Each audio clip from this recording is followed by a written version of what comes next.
10 heures, c'est le temps que j'ai passé devant les graphiques pendant 7 semaines de trading sans exécuter aucun truc. Et dit comme ça, c'est vrai que ça peut paraître bizarre, mais c'est exactement ce qui s'est passé. Alors pour ceux qui viennent de me découvrir, je m'appelle Silas et j'ai récemment commencé un challenge de 60 jours où je documente ma manière de trader avec le maximum de transparence. Et dans cette vidéo, on fera le récapitulatif de ma semaine de trading qui a été une semaine un peu bizarre et aussi l'avant-dernière semaine du challenge.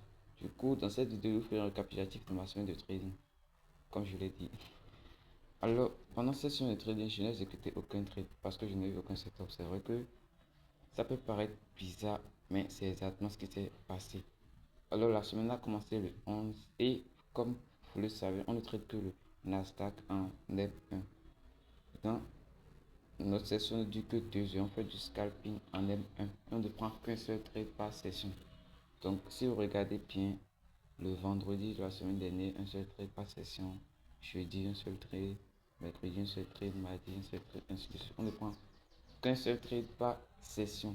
Maintenant, pendant cette semaine, je n'ai exécuté aucun trade. Pourquoi? Parce que je n'ai pas eu de setup exactement. Du coup, la semaine a commencé le lundi 20 juin et c'est le début de ma session 14h à 16h sur le broker et 15h à 17h selon moi mon fuseau horaire. Du coup, le lundi, on a exécuté aucun trade. Pourquoi? Parce qu'on n'a eu aucun setup. On aurait pu avoir un setup ici, mais malheureusement, on ne l'a pas eu.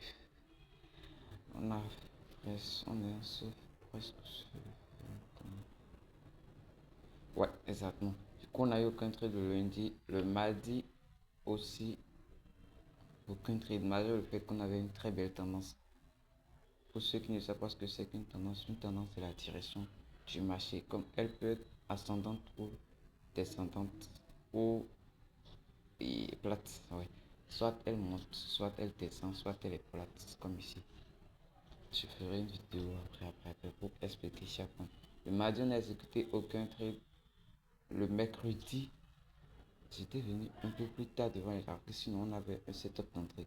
Mais je suis venu un peu plus tard devant les graphiques, donc je n'ai pas pris le trade et je ne pouvais pas entrer par FOMO. Donc j'ai raté l'opportunité et c'était la seule opportunité de la semaine que j'ai raté. Le jeudi aussi, aucun trade, malgré le fait qu'on avait une très bonne tendance baissière, oui, aucun trade. Le vendredi aussi, aucun trade. Bon, le graphique ne s'est pas stagé. Du coup, qu'est-ce que je pense de ma semaine de trading? Rien. C'est vrai que 5 jours sans trader, ça peut paraître bizarre, mais ça arrive à tout trader de ne pas trader. On dit même que souvent le meilleur trade, c'est celui qu'on ne prend pas. Donc, c'est le récapitulatif pour cette semaine de trading. C'était Silas et on se dit à la prochaine pour la suite et la fin du challenge. Donc, on se dit à tout à l'heure.